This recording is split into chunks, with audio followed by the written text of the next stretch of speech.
할렐루야.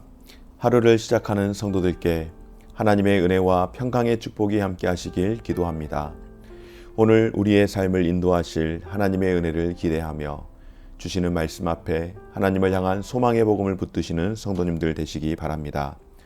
11월 12일 말씀으로 여는 아침, 오늘 우리에게 주신 하나님의 말씀 욥기 22장 21절에서 30절 말씀입니다. 너는 하나님과 화목하고 평안하라.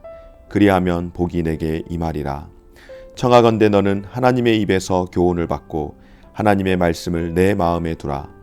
내가 만일 전능자에게로 돌아가면 내가 지음을 받을 것이며 또 내 장막에서 불의를 멀리 하리라.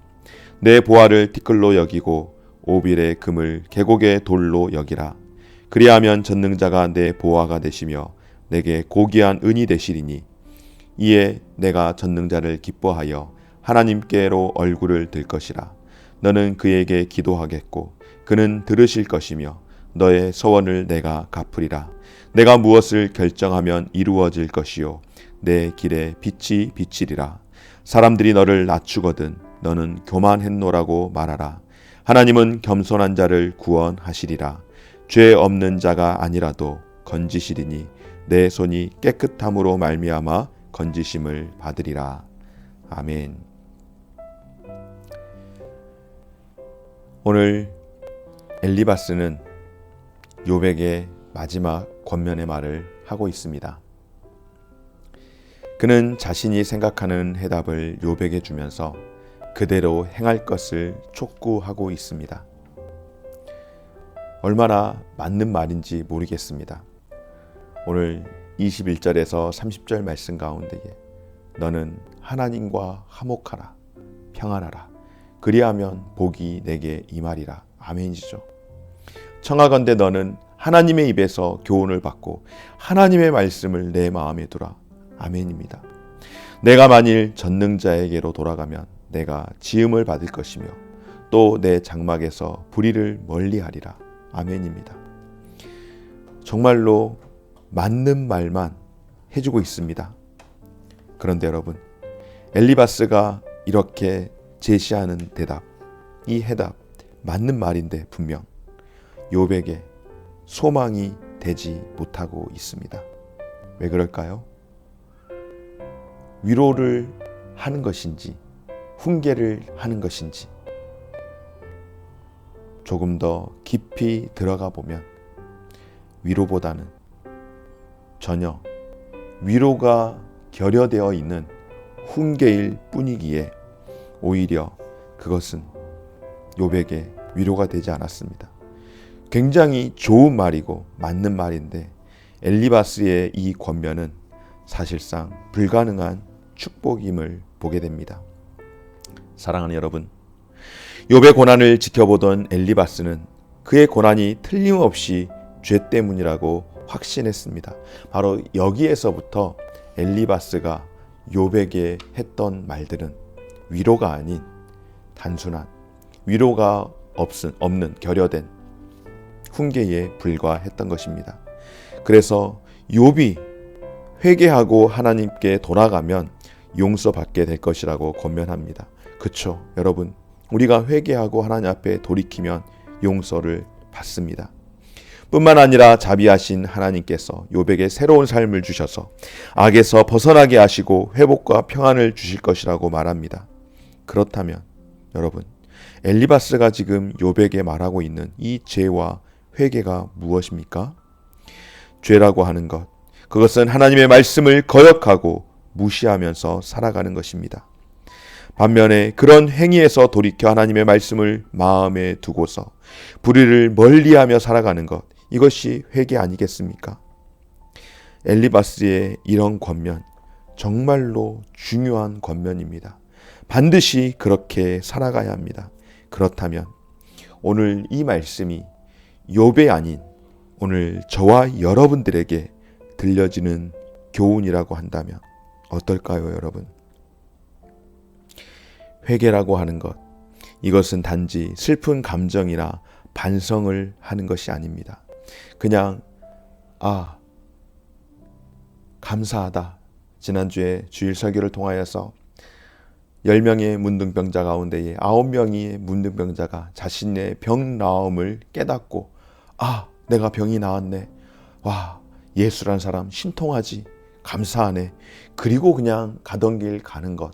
그것은 결단코 감사를 하는 것이라고 할 수 없죠. 사마리아인 가던 길을 돌이켜서 예수님께 달려와 그 발 앞에 엎드려 예수여, 예수여, 나를 불쌍히 여기옵소서 라고 그의 삶을 바꾸었을 때에 육신의 질병을 치유받을 뿐만 아니라 영원히 구원받게 되었던 것. 바로 여러분, 이것이 변화된 삶이 아니겠습니까? 바로 회개라고 하는 것은 잘못된 생각과 행동으로부터 확실하게 돌이켜서 변화하는 삶인 줄 믿습니다. 오늘날 많은 성도들이, 많은 그리스도인들이 세상에서 지탄을 받는 이유가 무엇입니까? 진정한 의미 가운데에 이 회개를 하지 못하기 때문 아닐까요? 분명 주일날이면 교회를 가는데 일주일의 삶, 그러니까 7일 가운데에 하루 교회 갔다 나머지 6일의 삶은 세상에서 살아가는데 예수를 믿는 사람이라고 하지만은 세상에서 사는 삶과 교회를 갔다 와서 또 세상에서 살아가는 삶이 전혀 변화되지 않고 있기 때문에, 소위 진정한 의미에서 회개가 일어나지 않고 있기 때문에 여전히 사회에서 지탄을 받는 것 아니겠습니까? 예배를 드리며 회개의 눈물을 흘리고 하나님의 은혜에 감격했던 성도들이 당장 교회 앞에, 교회 주차장을 빠져나아갈 때에 서로 먼저 나가겠다라고 부딪히며 빵빵거린다면 이것은 결코 하나님이 기뻐하시는 회개의 모습이 아닙니다. 여러분, 회개란 무엇일까요? 예수님께서 삭개오를 보시며 삭개오야, 오늘 내가 너의 집에 머물러야겠다라고 말씀하실 때에 삭개오가 예수님께 고백하지 않습니까? 예수님, 제가 저의 가진 것의 절반을 가난한 자들에게 나누어 주겠습니다. 그리고 제가 그동안 악함으로 토색한 것이 있다면 4배를 갚겠나이다 라고 그의 삶을 완전히 변화시키는 그 삶의 모습, 그것이 바로 구원받은 자의 모습을 확증해 주는, 바로 그 생각과 삶을 변화시켜 주시는 그런 모습이라고 할 수 있지 않겠습니까? 바로 회개는 후회하는 것이 아니라 여러분, 죄 가운데서 내가 죄인임을 통곡하고 통탄하며 돌이키는 것이고, 생각과 행위가 하나님 앞에서 변화되는 것인 줄 믿습니다.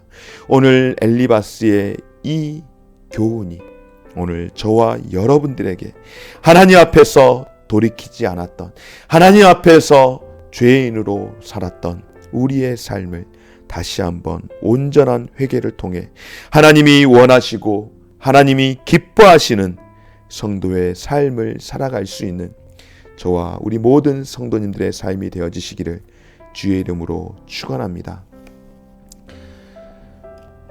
오늘 어제 어느 성도님과 통화를 하는 중에 어느 성도님이 저에게 상담을 요청하고 전화가 왔습니다. 우리 교회 성도님은 아닙니다. 어떤 분이 전화를 하셔서 속상한 마음들을 막 이렇게 토로하면서, 목사님, 교회에서 왜 이런 일들이 이렇게 많이 일어날까요? 성도 간에, 또 목사님과의 관계에 어떤 불편함들, 어려움들, 여러 가지 많은 이야기들을 하고 쭉 들으면서 보니까 그 성도님께서 잘 참고 견뎌 오셨던 것 같아서, 성도님 많이 힘드셨을 텐데 얼마나 많이 어려우셨습니까? 그럼에도 그것을 악을 악으로 갚듯이 감정으로 대응하지 않고 기도하면서 잘 견뎌 오신 것 같은데 애쓰셨습니다. 정말로 잘 견디셨습니다. 라고 건면해 주면서 이런 말씀을 드렸습니다.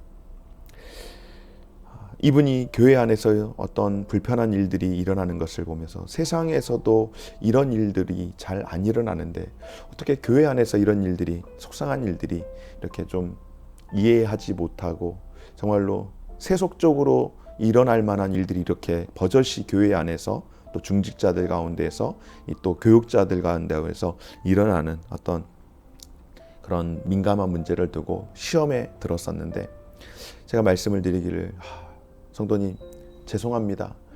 제가 섬기는 교회 일도 아니고 제가 잘은 모르지만은 들어보니 성도님이 많이 힘드셨을 듯 한데 잘 견뎌주셔서 첫째로는 감사하고, 두 번째로는 교회 안에서 그런 일들이 비일비재하게 생각보다 많이 일어납니다. 그래서 교회에서 시험이 들죠. 목회자라고 천사처럼 깨끗하게 살아갈 수 있는 거 아니고, 성도라고 그렇게 살아갈 수 있는 거 아닌 것은 아마 성도님께서도 더 잘 아시지 않겠습니까? 그런데 교회와 세상이 다른 것은 저는 이것이라고 생각합니다. 바로 복원 능력이라고 생각합니다. 바로 회개하면서 어떤 문제가 일어났을 때에 그 문제를 직시하면서 이 문제가 잘못되었다라는 것을 판단하게 된다면, 그것을 자기 중심, 자기 관점으로 상대방을 비난하고 그렇게 잣대를 들이대어서 잘못된 것에 대해서 후벼 파기보다는, 무조건 다 덮어야 되는 건 아니겠지만은, 그러나 잘못되었음이 서로 이야기가 되어지고 깨달아질 때에 그것을 놓고 기도하면서 통곡하면서 하나님 앞에 회개하고, 그리고 그런 일들이 재발되지 않고 또 서로에게 주었던 상처가 회복될 수 있도록 함께 기도하고 함께 회복하기 위해서 노력하는 그런 복원 능력이 얼마만큼 있는가가 바로 건강한 교회의 척도가 아닐까 저는 생각합니다. 성도님께서 많은 어려움 가운데에 저를 생각해 주시고 저에게 전화를 주셔서, 제가 어떤 해결책은 다 드릴 수 없지만 이미 성도님이 이야기하시는 중에 많은 해결책들을 낸 것 같아서 감사하고, 교회도 역시 또 때로는 내가 생각하는 목회자든 아니면은 또한 중직자든 그런 분들에게 허물들이 보여질 때에, 그리고 어떤 문제가 발생되었을 때에 그 부분들에 대해서 잘못되었다라고 그렇게 지적하기보다는 거기에 앞서서 내가 먼저 보았다면 그것을 기도하고 또 회복할 수 있는 복원 능력 주시기를, 그런 어떤 은혜가 있게 되어지시기를 그렇게 기도하는 것이 교회를 건강하게, 또 성도님의 삶을 건강하게 복원시키는 것이라고 생각하는데, 오늘 함께 교제할 수 있어서 감사하고, 아마 성도님께서 저에게 전화로 통화하면서 이런 여러 가지 많은 일들을 통하여서 마음의 어려움들이 많이 이렇게 자유함을 얻게 되었음에 감사하고, 교회도 역시 어려움들이 있을 수 있지만은 그런 일들이 재발되지 않도록 복원하는 회개로서 하나님 앞에 나아가는 그런 모습으로 살아갈 수 있기를 바란다라고 권면을 드렸습니다. 사랑하는 여러분, 성도들에게 회개라고 하는 단어는 정말로 익숙합니다. 그러나 여러분, 참된 회개는 감정을 넘어서 진정한 삶의 변화를 이끌어내는 것인 줄 믿습니다. 하나님이 떠나라고 하시는 죄에 머물면서 회개할 수 있는 방법은 결코 없습니다. 그러므로 날마다 하나님의 임재 앞으로 나아가는 저와 여러분 되시기를 주의 이름으로 축원합니다. 하나님이 주시는 힘을 덧입어서 참된 변화를 이루고 선한 열매 맺으며 살아가기를, 그리고 회복할 수 있는 복원 능력을 다시금 더 키워낼 수 있는 저와 여러분들 되어지시기를 간절히 소망합니다. 고마우신 하나님 감사드립니다. 우리가 하나님과 화목하게 살아갈 수 있는 것은 바로 회개를 통하여서 하나님과의 관계 회복을 하는 것인 줄 믿습니다. 단순한 복된 삶이 아니라 하나님 앞에서 우리의 인생의 방향을 돌이켜 다시금 가까이 나아갈 수 있는 삶이 될 수 있도록 도와주시옵소서. 문제는 언제나 일어날 수 있지만은 그 문제에 함몰되어서 살아가지 않게 하시고, 잘못되었음을 깨달았을 때에 즉시로 통곡하는 마음으로 돌이키며 다시금 재생해낼 수 있는, 복원해낼 수 있는 삶이 되도록 은혜 베풀어 주옵소서. 감사드리며 예수님의 이름으로 기도드립니다. 아멘. 하늘에 계신 우리 아버지여, 이름이 거룩히 여김을 받으시오며 나라가 임하시오며 뜻이 하늘에서 이룬 것 같이 땅에서도 이루어지이다. 오늘날 우리에게 일용할 양식을 주옵시고 우리가 우리에게 죄 지은 자를 사하여 준 것 같이 우리 죄를 사하여 주옵시고 우리를 시험에 들게 하지 마옵시고 다만 악에서 구하옵소서. 대개 나라와 권세와 영광이 아버지께 영원히 있사옵나이다. 아멘.